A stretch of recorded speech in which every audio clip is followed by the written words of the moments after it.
السلام علیکم جی. فائنلی یہ ماہ دوراں کی لاسٹ ایپیسوڈ ہے. شام میں کہیں طوفان آیا تھا. طوفان کے ساتھ موسلا دھار بارش بھی. شہر تر سا لگ رہا تھا، دلوں کی مانند، آنکھوں کی مانند.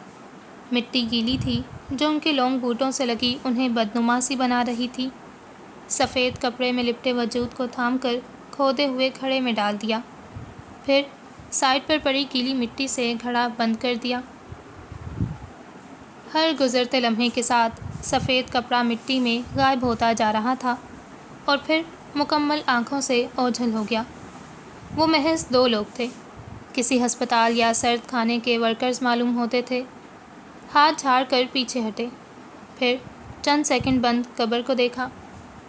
اس کی فیملی سے کوئی نہیں تھا. ایک نے سوال کیا. نہیں، لاوارث تھا. پھر سے سوال کیا. فیملی نے آنے سے انکار کر دیا. فون کیا گیا تھا. ایسی بھی کیا وجہ؟ واپسی کے لیے مڑتا وہ بولا، گولی ماری گئی تھی. وہ رکا. آخری نظر گیلی مٹی کے تازہ گھڑے پر ڈالتا پہلے ورکر کے پیچھے ہو لیا. ریپسٹ تھا. جملہ مکمل کیا گیا. اچھا انجام تھا. آوازیں آہستہ ہوتی ہوتی خاموشی میں بدل گئیں. ویرانی واپس آ گئی. مکمل خاموشی. اچھا انجام؟ یہ تو برا انجام تھا. ارد گرد قدرے گہما گہمی تھی. لوگ اس کے سامنے چل پھر رہے تھے. بلند آوازیں بھی سنائی دے رہی تھیں. لیکن وہ لا تعلق بنی کئی گھنٹوں سے ایک ہی نشست پر بیٹھی تھی. دونوں ہاتھ گود میں دھرے تھے. ایک گھٹنا مسلسل جنبش میں تھا جو اس کی اندرونی پریشانی کو ثابت کر رہا تھا. مزید وقت سرکا. لوگ وہیں تھے. آوازیں جوں کی تو تھیں. ایک اسی کا وقت جیسے تھم گیا تھا. کوہنیاں گھٹنوں پر رکھے اس نے چہرہ دونوں ہاتھوں میں چھپائے لمبا گہرا سانس بھرا. ماہ دوراں. پکار پر ہاتھ ہٹائے، سر اٹھائے دیکھا. رومان ذرا قریب کھڑا اسے دیکھ رہا تھا. تم ابھی تک یہیں ہو؟ بولا بھی تھا گھر چلی جاؤ. قریب پڑی کرسی پکڑے اس نے ماہ دوراں کے سامنے رکھی، پھر اس پر براجمان ہو گیا. میرا دل نہیں مان رہا یہاں سے ہٹنے کے لیے. کیا سب ٹھیک ہے؟ دل کو مناؤ اور فی الحال گھر چلی جاؤ. اتنے گھنٹوں سے یہیں بیٹھی ہو. وہ ٹھیک ہے؟ اندر مچلتا سوال زبان پر آیا تھا. ٹھیک ہے، اسے کیا ہونا ہے؟ میں مل سکتی ہوں. وہ پولیس کسٹڈی میں ہے. اس وقت بہت مشکل ہے. جیل میں ہے؟ نہیں. یوسف انکل کہاں ہیں؟ کرپشن میں مصروف ہیں. جواب پر ماہ نے بھویں اچکا کر اسے دیکھا. مطلب اپنے سورسز استعمال کر رہے ہیں. اوہ، کامیاب ہو جائیں گے. امید تو ہے لیکن شاید تھوڑا وقت لگے. اسی لیے بول رہا ہوں ابھی گھر چلی جاؤ. میں ڈرائیور کو ساتھ بھیج دیتا ہوں. ماہ نے ہلکا سا نفی میں سر ہلایا، پھر ایک طرف دیکھنے لگی جیسے کچھ سوچ رہی ہو. رومان اسے ہی دیکھ رہا تھا. تمہارے لیے یہ سب نارمل ہے؟ میرا مطلب رعید اور یہ سب حالات. سوال پر ماہ دوراں نے رخ واپس موڑ کر اسے دیکھا. سوال سمجھ میں آ چکا تھا. کوہنیوں پر وزن ڈالتی وہ ہلکا سا آگے کو جھکی. آپ کی بہن کے ساتھ اتنا کچھ ہوا ہوتا اور پھر اس کا مجرم آپ کے سامنے کھڑا ہوتا تو آپ کیا کرتے رومان؟ چند لمحوں کی خاموشی چھائی تھی. یقیناً وہی جو رائد نے کیا، یا شاید اس سے بھی بہت کچھ برا. اعتراف پر ماہ کے لب ہلکے سے مسکرائے تھے. میں اپنی بات نہیں کر رہا، میں تمہاری بات کر رہا ہوں. کیا تمہارا دماغ یہ سب قبول کر رہا ہے؟ اس نے کچھ غلط نہیں کیا. زین اس کی بہن کا مجرم تھا اور اس نے اپنی بہن کا بدلہ لیا ہے. ایک انسان آپ کی فیملی کو اتنے سالوں سے دھوکہ دے رہا ہو تو آپ اتنی آسانی سے اسے پولیس کے حوالے کر دیں گے؟ بس یہی سزا ہوگی اس کی. کسی اور کے بارے میں میں نہیں جانتی، لیکن میرے نزدیک رائد غلط نہیں ہے. زین اس سب کا حقدار تھا. رومان نے چند لمحے اسے دیکھا، پھر سر ہلائے کرسی سے اٹھ گیا. گھر جاؤ ماہ دوراں، کافی وقت ہو گیا. کیا میں واقعی نہیں مل سکتی رائد سے؟ امید سے پوچھا گیا. رومان نے سر نفی میں ہلا دیا. ماہ دوراں، تم ابھی تک یہیں ہو؟ ڈین ان کے نزدیک آیا تھا.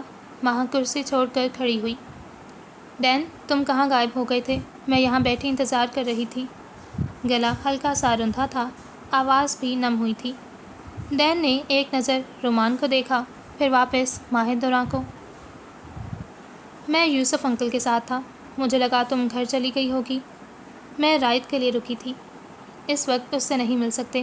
آؤ گھر چلتے ہیں، رات ہو رہی ہے۔ امید ختم ہوتی نظر آ رہی تھی۔ گہری سانس بھرتی وہ بیگ تھامے کسی پر نظر ڈالے بغیر بیرونی رستے کی جانب بڑھ گئی۔ میں واپس آتا ہوں۔ رومان کو مخاطب کرتا وہ سر کو خم کیے ماہر دوراں کے پیچھے بڑھ گیا۔ تم پریشان ہو؟ گاڑی چلاتے ڈین کے سوال پر ماہر دوراں نے کھڑکی سے نظریں ہٹائے اسے دیکھا۔ عجیب سوال ہے ڈین۔ جواباً ڈین نے لب دبائے تھے۔ میرا مطلب تھا کہ تم پریشان نہ ہو، سب بہتر ہوگا۔ یہاں کچھ بہتر نہیں ہوتا۔ لہجے میں تلخی تھی۔ اور کسی کا نہیں پتہ، لیکن تم ہار نہیں مان سکتی۔ میں انسان نہیں ہوں؟ سوال کیا گیا۔ انسان ہو، لیکن کئی انسانوں سے بہتر ہو۔ جواب پر وہ خاموش رہی، رخ واپس کھڑکی کی جانب موڑ لیا۔ میں نے کبھی اعتراف نہیں کیا ماہر دوراں، لیکن تم ایک بہت بہادر اور اچھی لڑکی ہو، ایک اچھی بیٹی، اچھی بہن اور اچھی دوست، کبھی کسی کو نہ کہنے والی، اپنی مجبوریاں ہوں ایک طرف رکھ کر سب کی مدد کرنے والی، خود سے پہلے اپنوں کو رکھنے والی۔ تم صرف اچھائی ڈیزرو کرتی ہو، تمہاری ہر پریشانی اور تکلیف ختم ہو جائے گی۔ مسکراتا اور نرم لہجہ تھا۔ ڈین نے صرف ہنسی مذاق ہی کیا تھا، اتنی گہری باتیں وہ شاد و نادر ہی کیا کرتا تھا۔ کھڑکی سے باہر دیکھتی ماہر دوراں نہ چاہتے ہوئے بھی مسکرا دی۔ شکریہ ڈین۔ کوئی بات نہیں، بس یہ منہ بنا کر مت بیٹھو، مجھے عجیب سا لگ رہا ہے۔ ماہ نے محض سر نفی میں ہلا دیا۔ چند لمحے کی خاموشی کے بعد وہ واپس اس کی جانب مڑی۔ تم واپس جاؤ گے؟ ڈین نے ایک نظر اس پر ڈالی۔ اوکے۔ گھر کے سامنے گاڑی رکنے پر ماہ گاڑی سے اترتی ایک طرف کھڑی ہوئی۔ ڈین کے گاڑی آگے بڑھانے پر اس کی نظر سامنے سلطان مینشن پر پڑی، روشنیوں اور خاموشیوں میں ڈوبا سلطان مینشن۔ گہری سانس بھرتی وہ اپنے گھر کا گیٹ کھولتی اندر کی جانب بڑھ گئی۔ تاریک کمرے میں داخل ہوتے اس نے سوئچ بورڈ پر ہاتھ مارے کمرے کی روشنیاں جلائیں۔ کمرہ جو کا توں تھا جیسے وہ صبح چھوڑ کر گئی تھی۔ ایک ہی دن میں اتنا کچھ ہو چکا تھا۔ یوں معلوم ہو رہا تھا جیسے کچھ گھنٹوں کے بجائے کچھ دنوں کے بعد وہ کمرے میں آئی ہو۔ فریش ہونے کے بعد وہ موبائل تھامے بیڈ پر بیٹھی۔ موبائل سنسان تھا، کسی کا کوئی میسج یا کال نہیں تھی، اور جس کو وہ سننا چاہتی تھی وہ اس وقت پہنچ سے بہت دور تھا۔ دروازے پر ہلکی سی دستک نے اسے سوچوں سے باہر نکالا۔ نظر دروازے پر ڈالی تو نورے کو کھڑے پایا۔ چہرے پر ہلکی سی مسکراہٹ نمودار ہوئی۔ اندر آؤ نورے، مجھے لگا شاید تم واپس نہ آؤ۔ اس کے سامنے بیڈ پر ٹکتے وہ بولی۔ آنا تو نہیں چاہتی تھی لیکن آنا پڑا۔ کندھے اچکائے تھے۔ نورے نے سر اثبات میں ہلایا۔ ماہ نے اس کی خاموشی پر بھویں اچکائیں۔ کیا بات ہے؟ نورے چند مزید لمحے خاموش رہی، پھر ذرا سا سرک کر ماہ کے قریب ہوئی۔ تم لوگوں کے جانے کے بعد مسز سلطان کی طبیعت خراب ہو گئی تھی، میں اور ہاتھ انہیں ہاسپٹل لے کر چلے گئے۔ پھر کیسی ہیں وہ اب؟ اسٹیبل ہیں؟ واپس گھر آ گئی ہیں؟ ماہ کے چہرے پر پریشانی کی لہر دوڑی تھی۔ تمہیں یاد ہے رائد نے جانے سے پہلے ہاتھ کے سامنے ہاسپٹل روم کا ذکر کیا تھا؟ نورے کے یاد کروانے پر ماہ کے ذہن میں دھماکہ سا ہوا۔ افراتفری میں وہ یہ چیز بالکل فراموش کر گئی تھی۔ ہاں، پھر؟ وہ زندہ ہے ماں، ریم زندہ ہے۔ ریم زندہ تھی؟ کیا اس نے ٹھیک سنا؟ چہرے کا رنگ ایک دم اڑ سا گیا، آنکھوں میں شدید حیرت اتر آئی۔ ریم زندہ ہے؟ واقعی؟ رندھے گلے کے ساتھ وہ صرف اتنا ہی پوچھ سکی تھی۔ نورے نے سر اثبات میں ہلایا۔ ہاتھ اور میں نے خود دیکھا ہے اسے، وہ وہاں ہاسپٹل کے پرائیویٹ فلور میں ایڈمٹ ہے، لیکن وہ بے ہوش تھی۔ ہاتھ غیر ارادتاً ہی منہ پر آیا، آنکھوں میں آنسو لہرانے لگے۔ وہ کئی سالوں سے کوما میں تھی، اسے غلط انجیکشن دیے گئے تھے ماں، وہ زندہ تھی، وہ شروع سے ہی زندہ تھی، لیکن اسے ہر مرتبہ مارنے کی کوشش کی گئی۔ آنسو اب آنکھوں سے نکل کر گالوں پر بہہ نکلے تھے۔ ریم زندہ ہے؟ لہجہ اب بھی بے یقین تھا۔ وہ زندہ ہے، کوما سے بھی نکل چکی ہے، لیکن اس کی کنڈیشن ٹھیک نہیں ہے، وہ بولتی نہیں ہے، وہ شدید ٹراما میں ہے۔ ہاتھ کہاں ہے؟ کہاں ہو سکتا ہے؟ وہ ہاسپٹل ہے، جب سے پتہ چلا ہے وہ اس کے کمرے کے آگے سے ہٹا ہی نہیں۔ دونوں ہاتھ آنکھوں پر رکھے ماہ نے زور سے رگڑا تھا۔ آنسو صاف کرنے کے بعد اس نے چند لمحے نورے کو دیکھا، پھر ایک دم آنسوؤں کے دوران ہنس دی۔ رحم زندہ ہے نورے، یا اللہ، آج ہاتھ بھی زندہ ہو گیا۔ آگے بڑھتے اس نے نورے کو زور سے گلے لگا لیا تھا۔ نورے نے بازو اس کے گرد باندھے حصار تنگ کیا۔ تم نے اسے نہیں دیکھا ماں، وہ کچھ گھنٹوں سے بالکل بدل سا گیا ہے۔ واقعی لگ رہا ہے کہ وہ زندہ ہو گیا ہے۔ وہ رو رہا ہے، ہنس رہا ہے، صرف اسی کو دیکھے جا رہا ہے۔ آواز نم ہوئی تھی، آنکھوں میں آنسو لیے ماہ اس کی بات سنتی مسکرا دی۔ اس کا پیارا بھائی آج زندہ ہو گیا۔ صبح سے دوپہر، دوپہر سے شام اور شام سے اب رات ہو چکی تھی۔ پرندوں نے رخ موڑ لیا، ہواؤں کی خنکی میں بھی اضافہ ہو گیا، سورج نکل کر غروب بھی ہو گیا، آسمان نے بھی کئی مرتبہ رنگ بدل لیا۔ محض ایک وہی تھا جو اس چھوٹے سے شیشے کے سامنے کھڑا ایک ہی جگہ پر نظریں ٹکائے ہوئے تھا۔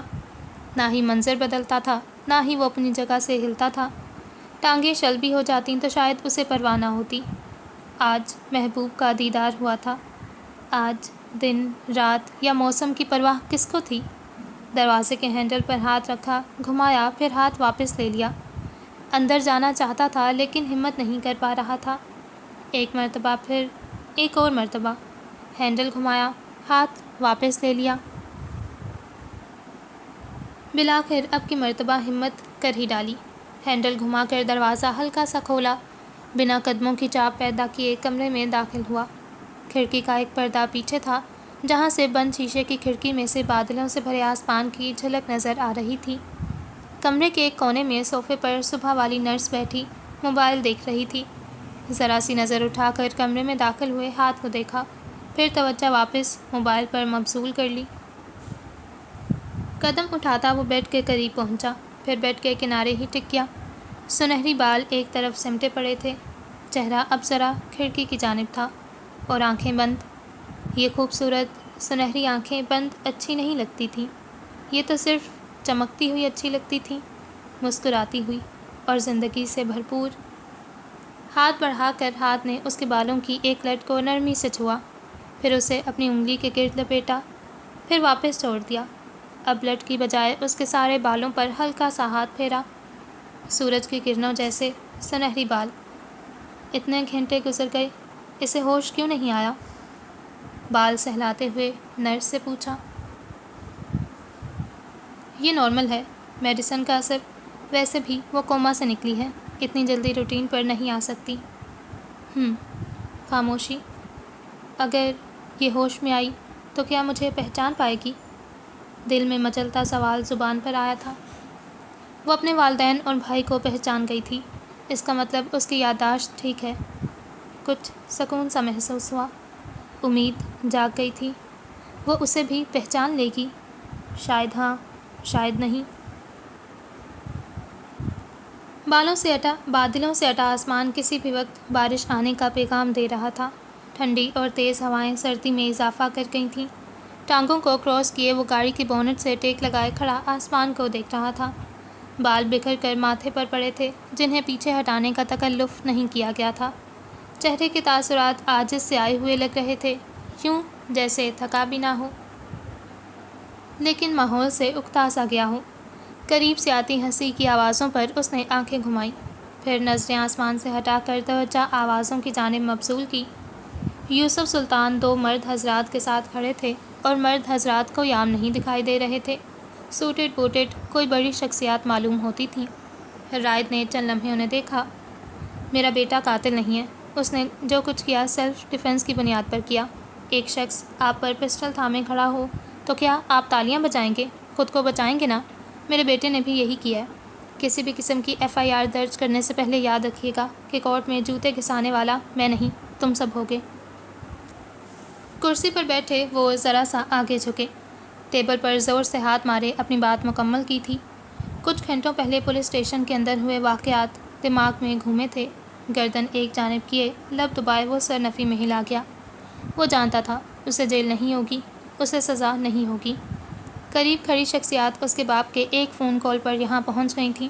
جو چند گھنٹے اسے پولیس اسٹیشن رکنا پڑا وہ صرف میڈیا سے بچنے کے لیے تھا، لیکن ان سب کے باوجود ہر سزا کو مد نظر رکھتے بھی وہ اپنا فیصلہ کبھی نہ بدلتا۔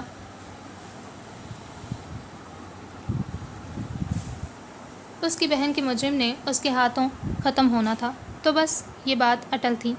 محض پولیس کے حوالے کر دینا کافی نہیں تھا، وہ اسے تکلیف میں دیکھنا چاہتا تھا۔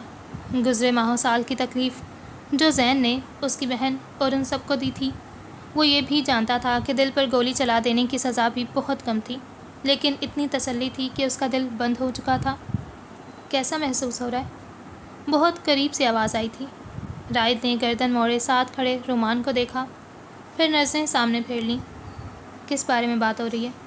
اتنا کچھ ہو جانے کے بعد اتنی سی بھی سزا سے بچ گئے اور کچھ ہی گھنٹوں میں گھر بھی جا رہے ہو، اچھا تو محسوس ہو رہا ہوگا۔ رومان کی بات پر رائد نے اس کی جانب دیکھا، پھر ہلکا سا ہنس دیا، جیسے اس کی سوچ پر ہنسی آئی ہو۔ وہ سامنے کھڑے شخص کا نام یوسف سلطان ہے۔ وہ ان کے ساتھ جو کھڑے ہیں وہ کمشنر کہلاتے ہیں، جنہیں پولیس میں ہونے کے باوجود آپ بامشکل دیکھتے ہو، ماں سوائے نیوز چینلز کے۔ میں جانتا تھا یہ سب ہوگا، اس لیے نہیں مسٹر رومان، مجھے کچھ محسوس نہیں ہو رہا۔ ہلکی سی مسکراہٹ کے ساتھ کہی بات پر رومان نے چند لمحے اسے دیکھا، پھر سر گرائے ہنس دیا۔ سیانے کہتے ہیں پیسہ بولتا ہے، لیکن یہاں تو چیختا ہے۔ پیسہ چیختا ہوتا تو اس وقت میں لندن کی خبروں میں ہوتا۔ پیسہ خاموشی سے اپنا کام کرتا ہے۔ پھر گردن موڑ کر رومان کو دیکھا۔ آپ تو وہاں موجود تھے، آپ نے گواہی کیوں نہیں دی؟ اچانک سوال پر رومان چند لمحے خاموش رہا۔ تمہیں لگتا ہے ان سب میں میری گواہی کی کوئی اہمیت ہوتی؟ اشارہ سامنے کھڑی شخصیات کی جانب تھا۔ آپ سچ بول سکتے تھے۔ میں نے سچ بولا تھا۔ تم نے اس پر پسٹل چلائی تھی، لیکن وہ ایک مجرم تھا۔ بے قصور ہوتا تو شاید میں خود تمہیں سزا دلواتا۔ وہ خاموش رہا تھا۔ فاصلے پر کھڑے یوسف سلطان کی گفتگو ختم ہونے پر وہ ان دونوں کی جانب بڑھے۔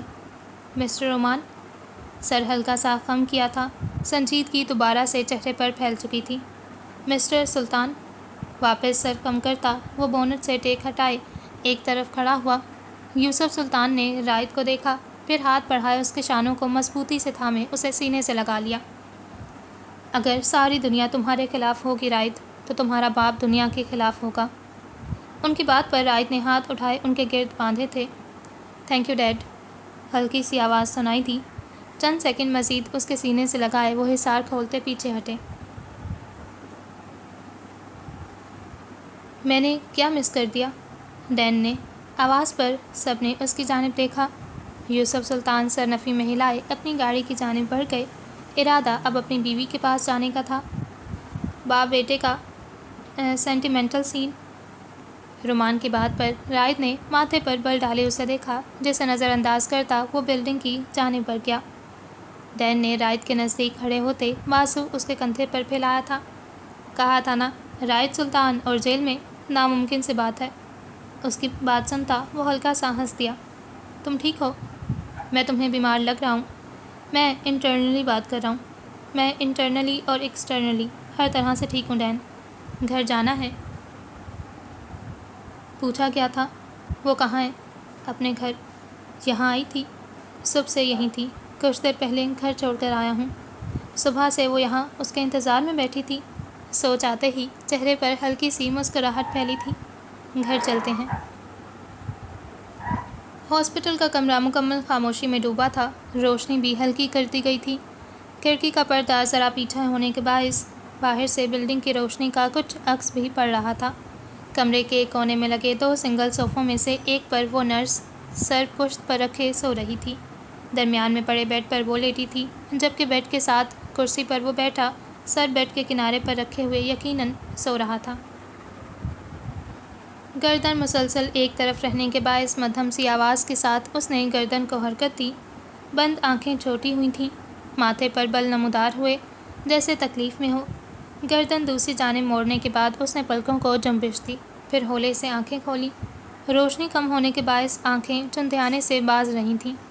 چند لمحے لمبے وقفے کے بعد اس نے پلکیں جھپکائیں، سیلنگ کی جانب دیکھا۔ کمرہ مانوس سا تھا۔ جب جب آنکھیں کھولتی تھی یہی سیلنگ ہی تو سامنے آتی تھی، یہی دیواریں، یہی کھڑکی۔ ہاتھ اٹھا کر گردن پر درد کے مقام پر دباؤ ڈالنا چاہا تھا، لیکن وہ ہاتھ اٹھا نہیں سکی۔ ایک مرتبہ پھر سے کوشش کی، بے سود۔ کیا اس کا ہاتھ پیرالائز ہو گیا ہے؟ سب سے پہلا خیال ہی یہی دل میں آیا۔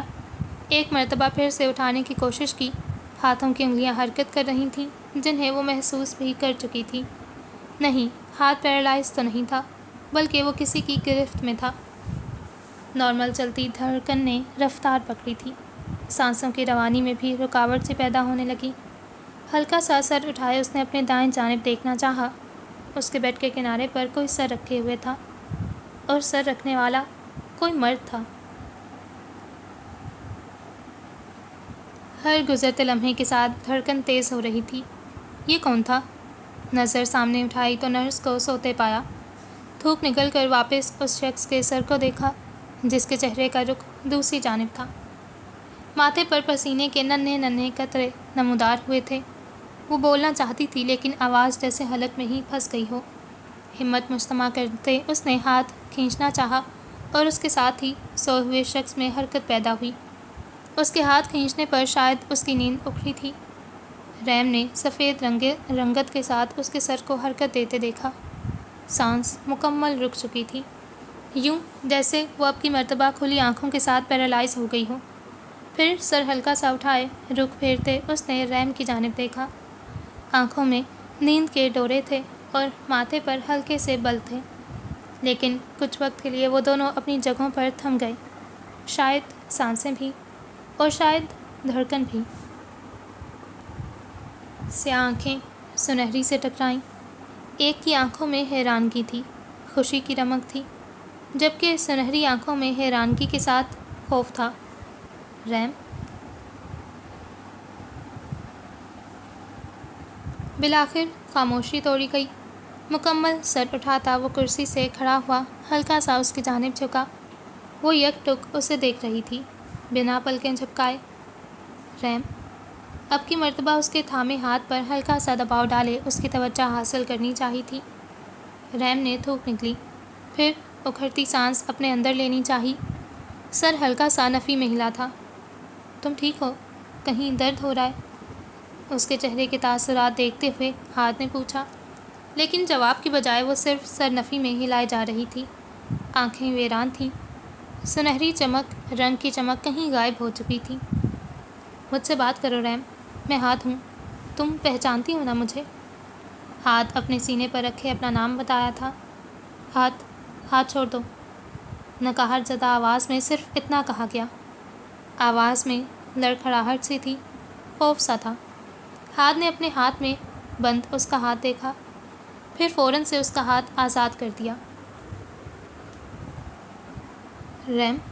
پھر سے پکارا گیا، لہجے میں امید ہی امید تھی۔ ریم ہاتھوں پر دباؤ ڈالے ذرا سا اٹھی، پھر دونوں ہاتھوں سے خود پر رکھا کمفرٹر تھامے سینے تک لایا تھا۔ ہاتھ نے اس کے ہاتھوں کو دیکھا۔ اس نے کمفرٹر کو سختی سے دبوچ رکھا تھا، جیسے وہ خود کو کسی نقصان سے بچانے کی خاطر کمفرٹر کا سہارا لے رہی ہو۔ آنکھوں میں کچھ لہرایا تھا، حیرانگی، درد۔ وہ اس سے ڈر رہی تھی؟ اس کی ریم ہاتھ سے ڈر رہی تھی؟ ہاتھ نے بیڈ سائڈ سے پانی کا گلاس تھامے اس کی جانب بڑھایا، لیکن وہ کمفرٹر کو دبوچے مزید تھوڑی تکلاتی سر نفی میں ہلا گئی۔ میں تمہیں کوئی نقصان نہیں پہنچاؤں گا ریم۔ اس کا لہجہ انجانا سا تھا، جیسے وہ خود بھی یہ اعتراف کرتے ہوئے حیران ہوا ہو۔ نرس؟ لڑکھڑاتی آواز کے ساتھ نرس کو پکارا تھا۔ ہاتھ نے گردن موڑتے سوتی ہوئی نرس کو دیکھا۔ میری طرف دیکھو پلیز، تمہیں کہیں درد ہو رہا ہے؟ جواباً سر نفی میں ہلاتے وہ نظریں سامنے ہی جمائے ہوئے تھی۔ نرس؟ پھر سے آواز دی گئی تھی۔ ہاتھ نے آنکھیں ایک لمحے کے لیے بند کیے گہری سانس اندر کھینچی۔ تم ریلیکس رہو، میں باہر چلا جاتا ہوں، تم ڈرو مت پلیز۔ اپنی بات مکمل کرتا وہ پیچھے ہٹ گیا۔ ریم نے اب بھی نظریں اس کی جانب نہیں ڈالی تھیں۔ نرس ابھی بھی سو رہی تھی۔ اس کا جسم ہولے ہولے کانپ رہا تھا۔ ہاتھ زور سے بند کرنے کے باعث سفید ہو چکے تھے۔ پلکیں جھپکائے بغیر وہ ایک ہی نقطے پر نظریں رکھے ہوئے تھی۔ ہاتھ کو لگا تھا جیسے کوئی نوکیلی چیز سینے میں پیوست ہوئی ہو۔ دل میں درد سا اٹھا تھا۔ وہ ہوش میں آئی بھی تو اس سے نظریں ملانے، بات کرنے سے قاصر تھی۔ قدم پیچھے کی جانب لیتا وہ کمرے سے باہر نکلنے کو تھا، دروازہ ہلکے سے کھٹکے کے ساتھ کھلا۔ کھٹکے پر نرس کی بھی آنکھ کھل گئی۔ ریم نے سہمے انداز میں دروازے کی جانب دیکھا۔ ریم؟ آنکھوں میں نمی لیے ماہ دورہ نے مسکرا کر اسے پکارا تھا۔ ریم بنا کسی تاثر کے اسے دیکھتی رہی، البتہ کمفرٹر پر گرفت کم ہوئی تھی۔ ماہ دورہ سب کو نظر انداز کیے تیزی سے بیڈ کی جانب بڑھی، پھر بالکل نزدیک کھڑے ہوتے ہی ریم کو کندھوں سے تھامے اس کا سر اپنے سینے سے لگا لیا۔ آنکھوں کی نمی میں مزید اضافہ ہوا۔ سر جھکائے ریم کے سنہری بالوں پر بوسہ دیا۔ چند لمحوں کے بعد کمفرٹر پر گرفت مکمل چھوڑتے ریم نے دونوں ہاتھوں سے ماہ دورہ کا سویٹر تھاما تھا۔ ہاتھ کچھ لمحے کھڑا انہیں دیکھتا رہا، پھر سر جھکائے کمرے سے نکل گیا۔ میری پیاری ریم، تم ٹھیک ہو نا؟ بال سہلاتے ہوئے پوچھا تھا۔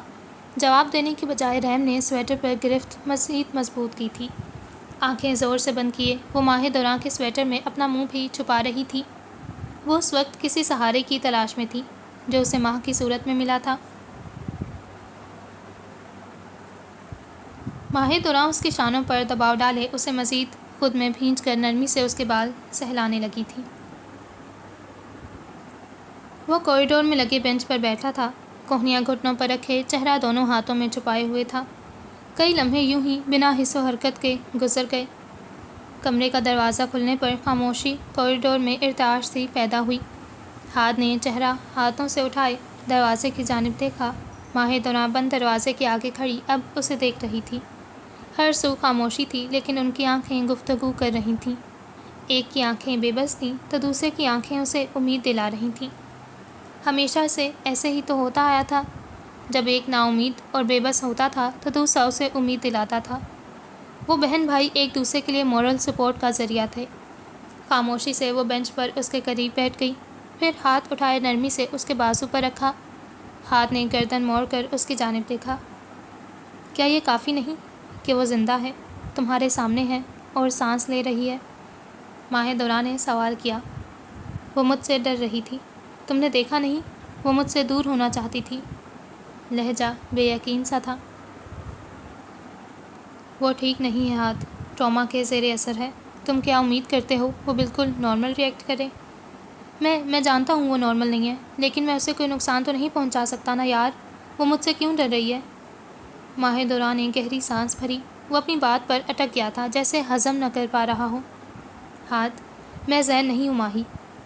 آنکھوں کے کنارے پر نمی ٹھہری تھی، آواز جیسے گلے میں اٹکی ہو۔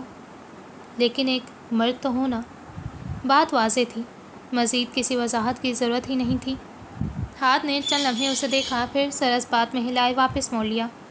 وقت تو ہاتھ خود کو بھی اور ریم کو بھی۔ جہاں اتنا کچھ سہ لیا وہاں کچھ وقت اور سہی، بس دل مت ہارنا۔ ہمیشہ کی جانے والی نصیحت کی گئی۔ جواباً ہاتھ نے محض سر ہلا دیا۔ چند مزید لمحے خاموشی میں گزرے۔ تم اس وقت یہاں کیسے آئی؟ میں گھر آئی تو نورے نے ریم کے بارے میں بتایا۔ پہلے سوچا کہ صبح ہوتے ہی یہاں آ جاؤں گی، لیکن پھر انتظار ہی نہیں ہو سکا۔ کیب کروائی اور پہنچ آئی۔ وہاں کی کوئی خبر؟ میرے واپس آنے تک تو کوئی بھی نہیں تھی، اس کے بعد کا معلوم نہیں۔ ہاتھ کے بازو سے ہٹا کر سیدھی ہوتی وہ بینچ سے ٹیک لگائے بیٹھ گئی۔ بھری دنیا کی افراتفریوں میں وہ دو بہن بھائی ایک دوسرے کا سہارا، ایک دوسرے کے لیے سکون کا باعث تھے۔ ہر مشکل پریشانی کا مسکرا کر حل نکال لیتے تھے۔ وہ ایک دوسرے کا دل زندہ رکھے ہوئے تھے۔ قدموں کی چاپ پر دونوں نے بیک وقت گردن گھمائے آواز کی جانب دیکھا۔ ایک لمحے کے لیے نظریں ساکت ہوئیں، پھر نظریں ملی تھیں۔ سمندر کا پانی اور ساحل کی ریت۔ یوں معلوم ہوا جیسے پانی کو ریت سے ملے عرصہ دراز ہو گیا تھا۔ وہ چند قدموں کے فاصلے پر کھڑا انہیں دیکھ رہا تھا۔ ماہ دورہ آہستگی سے ہتھیلیوں پر وزن ڈالتی اپنی جگہ سے کھڑی ہوئی، جبکہ ہاتھ بینچ پر بیٹھا ہی اسے دیکھ رہا تھا۔ فاصلہ ختم کرتا وہ بالکل اس کے سامنے کھڑا ہوا۔ کئی لمحے خاموشی سے ایک دوسرے کو دیکھتے کٹ گئے، پھر بہت نرمی سے وہ اس کی آنکھوں میں دیکھتا مسکرا دیا۔ کیسی ہو؟ اس کا لہجہ کئی احساسات لیے ہوئے تھی۔ وہ رونا نہیں چاہتی تھی، وہ بالکل بھی رونا نہیں چاہتی تھی۔ گہری سانس اندر کھینچ کر اس نے 2-3 مرتبہ سر اثبات میں ہلایا۔ ٹھیک ہوں۔ آواز نم تھی۔ رائد نے اس پر سے نظریں ہٹائے، بینچ پر بیٹھے ہاتھ کو دیکھا، پھر کمرے کے بند دروازے کو، واپس ماہدورہ کو دیکھا، پھر آنکھوں سے سوال کیا جس کے جواب میں ماہدورہ نے سر نفی میں ہلا دیا۔ ماہدورہ کے سامنے سے ہٹتا وہ کمرے کی جانب بڑھا، چھوٹے شیشے سے کمرے میں دیکھا۔ ریم کھڑکی کی جانب کروٹ لیے لیٹی تھی، جبکہ نرس بیڈ کے قریب کرسی رکھے بیٹھی تھی۔ چند لمحے وہاں کھڑے اسے دیکھنے کے بعد وہ واپس مڑا، لیکن واپس مڑتے ہی زوردار جھٹکے سے اسے دروازے کے ساتھ لگایا تھا۔ جھٹکا گال پر پڑنے والا تھپڑ تھا۔ ماہدورہ نے ہلکی سی چیخ کے ساتھ منہ پر ہاتھ رکھے سامنے ہوئی کارروائی کو دیکھا۔ تھپڑ اتنا زوردار اور اچانک تھا کہ ایک لمبے منٹ کے لیے اس کی آنکھوں کے سامنے اندھیرا چھایا تھا۔ ہوش بحال ہونے پر ماتھے پر ان گنت بل ڈالے سامنے دیکھا، ہاتھ کو وہاں کھڑے دیکھے حیرت ہوئی تھی۔ یہ کیا تھا؟ لہجہ سنجیدہ تھا، لیکن اس میں ہلکی سی سختی بھی تھی۔ یہ ریم کے زندہ ہونے کے بارے میں چھپا کر مجھے ایک لمحہ تکلیف میں رکھنے کے لیے تھا۔ تاثرات یوں تھے جیسے ایک اور تھپڑ مار دینا چاہتا ہو۔ وہ جس فیز سے گزر رہی تھی، یہ ضروری تھا۔ ہاں، اس کے ریپسٹ کو بتا کر پوری دنیا سے چھپا لیا گیا، یہ ضروری تھا۔ ہاتھ پلیز۔ 2 قدم آگے بڑھتے ماہدورہ نے اسے روکنا چاہا۔ رائد نے سنجیدگی سے ہاتھ کی جانب دیکھا۔ سچائی نہیں معلوم تھی تب، اور کوشش کرنا میری بہن کے سامنے یہ الفاظ نہ دہراؤ تم، ورنہ اس مرتبہ زندہ ہونے کے باوجود بھی تم مل نہیں پاؤ گے اس سے۔ اپنی بات مکمل کرتا رخ موڑ کر وہ دروازے کی ہینڈل پر ہاتھ رکھے کمرے میں جانے لگا۔ اگر ایسا ہوا تو بھولنا مت، ماہدورہ میری بہن ہے۔ میری پر زور دیا گیا۔ ہینڈل پر ہاتھ رکھے ہی اس نے گردن موڑ کر ہاتھ کو دیکھا۔ دانت کچکچاتا وہ جیسے اپنا غصہ قابو میں رکھ رہا ہو۔ فور گاڈ سیک ہاتھ، اب تم دونوں ایک نیا ڈرامہ شروع کر لو۔ ہاتھ کو بازو سے تھامے ماہدورہ اسے اپنے ساتھ لیے سیڑھیوں کی جانب بڑھ گئی۔ انہیں دور جاتا دیکھ کر رائد نے گہری سانس بھری، ہاتھ گال پر پھیرا، پھر سر نفی میں ہلائے ہینڈل گھماتا کمرے میں داخل ہوا۔ کمرے کا دروازہ ہلکا سوا کر کے اس نے سر اندر کیے کمرے میں جھانکا۔ وہ کرسی پر بیٹھا تھا، کوہنیاں بیڈ کے کنارے پر ٹکائی ہوئی تھیں، جبکہ ریم ٹیک لگائے اب نیم دراز تھی۔ رائد اس سے کوئی بات کر رہا تھا، جس کے جواب میں وہ محض سر ہلا رہی تھی۔ نرس اب کمرے میں نہیں تھی۔ دروازہ مزید کھولتی وہ اندر داخل ہوئی۔ آہٹ پر دونوں بہن بھائی نے بیک وقت دروازے کی جانب دیکھا۔ جواباً وہ ہلکا سا مسکرا دی۔ قدم اٹھاتی وہ دوسری جانب ریم کے سامنے بیڈ کے کنارے ٹک گئی، پھر اپنی ہتھیلی کھول کر ریم کی جانب بڑھائی۔ کچھ لمحے اس کی ہتھیلی کو دیکھنے کے بعد ریم نے اپنا ہاتھ اس کی ہتھیلی پر رکھ دیا۔ ماہدورہ نے دوسرا ہاتھ بھی ریم کے ہاتھ پر رکھے اسے نرمی سے تھپتھپایا۔ اب ٹھیک فیل کر رہی ہو؟ نرمی سے پوچھا گیا۔ ریم اسے ہی دیکھ رہی تھی، پھر ہولے سے سر اثبات میں ہلا دیا، جیسے کہہ رہی ہو کہ وہ ٹھیک ہے۔ رائد خاموشی سے انہیں دیکھ رہا تھا۔ کیا تم گھر جانا چاہتی ہو ریم؟ ڈاکٹر نے ریم کو ہاسپٹل رکھنے کا ہی بولا ہے۔ رائد کے بولنے پر ماہدورہ نے اسے دیکھا۔ تم جانتے ہو، اس کنڈیشن میں ایک کمرے میں نرس کے ساتھ بند ہو جانے سے اپنے گھر والوں کے ساتھ رہنا زیادہ بہتر ہے۔ رخ واپس ریم کی جانب موڑا۔ تم بتاؤ ریم، تم گھر جانا چاہتی ہو؟ اپنے موم ڈیڈ اور اپنے بھائی کے ساتھ رہنا چاہتی ہو نا؟ چند لمحے وہ بغیر کسی حرکت کے اسے دیکھتی رہی، پھر ایک نظر رائد کو دیکھنے کے بعد اس نے ماہدورہ کو دیکھتے سر اثبات میں ہلا دیا۔ ماں کے چہرے پر مسکراہٹ پھیلی تھی، ہاتھ بڑھائے اس کی تھوڑی کے نیچے رکھا۔ رائد ڈاکٹر سے تمہارے ڈسچارج کی بات کرے گا، پھر تم اپنے گھر چلی جاؤ گی، اپنی فیملی کے پاس۔ اس کا گال نرمی سے سہلائے وہ بیڈ سے کھڑی ہوئی۔ تم جا رہی ہو؟ اسے اٹھتا دیکھ کر رائد نے پوچھا۔ ہاتھ میرا انتظار کر رہا ہے باہر، میں گھر میں کسی کو بتا کر بھی نہیں آئی۔ جواب دینے کے بعد ریم کی جانب مسکراہٹ اچھالتی وہ دروازے کی جانب بڑھی۔ گھر جا کر آرام کر لینا۔ آواز ہلکی تھی لیکن بخوبی سمجھ میں آ چکی تھی۔ ماں نے گردن موڑے اسے دیکھا، لیکن اس کا رخ ریم کی جانب تھا۔ ہلکی سی مسکراہٹ لبوں پر نمودار ہوئی تھی۔ سر نفی میں ہلائے وہ دروازہ کھولتی کمرے سے نکل گئی۔ ماہدورہ، کوریڈور سے چلتے اپنے نام کی پکار پر وہ رک گئی۔ پھر مڑ کر آواز دینے والے کو دیکھا۔ دروازے کا ہینڈل تھامے وہ کھڑا اسے ہی دیکھ رہا تھا۔ کوئی کام تھا؟ اپنی جگہ پر ہی کھڑے سادہ سا سوال پوچھا تھا۔ رائٹ چند سیکنڈ اسے دیکھے کیا، پھر ہینڈل چھوڑ کر قدم اس کی جانب بڑھائے عین اس کے سامنے کھڑا ہوا۔ کیا میں کام کے علاوہ تمہیں آواز نہیں دے سکتا؟ دراصل اپنا نام ایسے ہی سننے کی عادت نہیں، یہ جب بھی لیا جاتا ہے کسی کام کے لیے ہی لیا جاتا ہے۔ لہجہ بالکل سادہ اور سنجیدہ تھا۔ وہ گلہ نہیں کر رہی تھی، وہ محض ایک بات کر رہی تھی۔ رائد نے سنجیدگی سے اسے دیکھا۔ وہ ٹھیک کہہ رہی تھی، ماہ دوران صرف دوسروں کے کام ہی تو آئی تھی۔ مجھے تم سے کوئی کام نہیں ہے، میں صرف تمہیں دیکھنا چاہتا تھا۔ ہتھیلی تک آئے سویٹر کے آستین کو زور سے مٹھی میں بند کیا تھا، جیسے اس کی بات کا اثر ہو۔ تم واپس کب آئے؟ ہولے سے پوچھا۔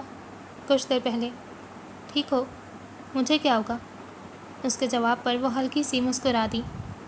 تم نے انتظار نہیں کیا میرا؟ وہ جانتا تھا، پھر بھی کہہ ڈالا۔ ماہ دوران نے چند لمحے اسے دیکھا، پھر سر اس بات میں ہلا دیا۔ میں نے ہمیشہ تمہارا انتظار ہی تو کیا ہے۔ خاموشی۔ گھر میں سب ٹھیک ہے؟ تمہاری موم کی طبیعت کیسی اب؟ بات بدلی گئی تھی۔ ٹھیک ہے، میرا انتظار کر رہی تھیں۔ ریم کی نرس کے میسج آئے تھے، اس لیے زیادہ دیر نہیں رک سکا ان کے پاس۔ تم ریم کو گھر لے جاؤ رائد، یہاں وہ ٹھیک نہیں ہو سکے گی۔ میں ڈیڈ سے بات کروں گا۔ جواب پر سر اس بات میں ہلائے اس نے بند دروازے کو دیکھا، پھر واپس سامنے کھڑے رائد کو۔ اب چلتی ہوں، میں تم سے ملنا چاہتا ہوں۔ اس کی بات پر ماہ دوران نے ناسمجھی سے اسے دیکھا۔ ہم آمنے سامنے کھڑے بات کر رہے ہیں۔ مجھے تم سے بہت سی باتیں کرنی ہیں ماہ دوران۔ چند لمحوں کی خاموشی کے بعد ماہ دوران نے سر اس بات میں ہلا دیا۔ ابھی تمہیں آرام کرنا چاہیے، میں یہی ہوں، ہم پھر مل لیں گے۔ جواب دیتی وہ رکی نہیں، رخ موڑے وہ سیڑھیاں اترتی چلی گئی۔ رائد وہیں کھڑا اسے نظروں سے اوجھل ہونے تک دیکھے گیا، پھر مڑتا ریم کے کمرے کی جانب بڑھ گیا۔ دن خاموش تھے، راتیں اداس تھیں، ان سب کی زندگیاں جیسے رک سے گئی تھیں۔ کوئی کسی سے نہیں مل رہا تھا، سب اپنے اپنے مدار میں وقت گزار رہے تھے۔ کوئی کسی کا سامنا نہیں کرنا چاہتا تھا، جیسے وہ سب اپنے لیے وقت مانگ رہے تھے، اپنے لیے وقت لے رہے تھے۔ 3 دن گزر چکے تھے، 3 لمبے دن۔ ریم اپنے گھر آ چکی تھی، رائد اسے گھر لے آیا تھا، لیکن وہ پہلے جیسی ہی تھی۔ کسی سے بات نہیں کرتی تھی، اگر دل کیا تو کچھ کھا لیتی، ورنہ منہ باندھے رکھتی تھی۔ محض اپنی بیڈ پر کھڑکی کی جانب منہ کیے بیٹھے باہر لون میں دیکھتی رہتی تھی۔ روزی آفس چھوڑے زیادہ وقت اس کے ساتھ گزارنے کی کوشش کرنے لگی تھیں۔ رائد دن میں اس کے کمرے کے کئی چکر لگاتا تھا، اس کے باہر نکالنے کی کوشش کرتا تھا، لیکن وہ محض سرنفی میں ہلا دیتی۔ وہ زندہ تھی، لیکن وہ زندہ لگتی نہیں تھی۔ سورج غروب ہوئے کافی وقت ہو چکا تھا، شام کا دھندلکا سا چھایا ہوا تھا۔ کمرے کی ساری لائٹیں جلائے وہ بیڈ کے کنارے بیٹھی تھی، گھٹنے موڑ کر سینے سے لگائے تھوڑی ان پر ٹکا رکھی تھی۔ سنہرے بال ڈھیلی سی پونی میں مقید تھے، سنہری آنکھیں غروب ہوئے سورج کی مانند تاریک تھیں۔ ان میں آنسو نہیں تھے، غصہ نہیں تھا، وہ بس خالی تھیں۔ پھولوں سی ریم مرجھا گئی تھی۔ دروازے کی ہلکی سی آواز پر بھی وہ سابقہ حالت میں بیٹھی رہی۔ رائد نے کمرے میں داخل ہونے کے بعد دروازہ ساتھ لگایا، پھر بیڈ کی دوسری جانب آئے اس کے سامنے کھڑا ہوا۔ ریم نے گردن اٹھائے اسے نہیں دیکھا۔ چند لمحے یوں ہی کھڑے رہنے کے بعد رائد آہستگی سے اس کے بیڈ پر بیٹھ گیا۔ کھڑکی سے باہر مکمل اندھیرے کو لون اور اسٹریٹ لائٹس کی روشنیاں مٹا رہی تھیں۔ میں بہت اکیلا محسوس کر رہا ہوں ریم۔ لہجہ کمزور تھا، مدھم سا۔ سب ٹھیک ہو کر بھی کچھ ٹھیک نہیں لگ رہا، میرا دل بے سکون سا ہے۔ گردن ہلکی سی موڑے ریم کی جانب دیکھا۔ تم مجھ سے بات نہیں کر رہی؟ تمہارے ہوتے ہوئے بھی میں اکیلا ہوں، ہم تو دوست ہیں نا یار، پھر تم مجھ سے ناراض کیوں؟ خاموشی۔ رائد نے رخ واپس موڑ لیا، نظریں کھڑکی سے باہر جما لیں۔ کئی لمحے گزرے، پھر ہلکی سی آواز سنائی دی۔ میں تم سے ناراض نہیں ہوں، میں کسی سے بھی ناراض نہیں ہوں۔ وہ خاموش رہا۔ میں خود سے ناراض ہوں، میں اچھی نہیں ہوں، میں بری ہوں، میں دوسروں کے ساتھ برا کرتی ہوں۔ وہ اس کی جانب مڑی۔ رائد بھائی، میں اچھی نہیں ہوں۔ آنکھوں کے کنارے سرخی اور نمی لیے ہوئے تھے،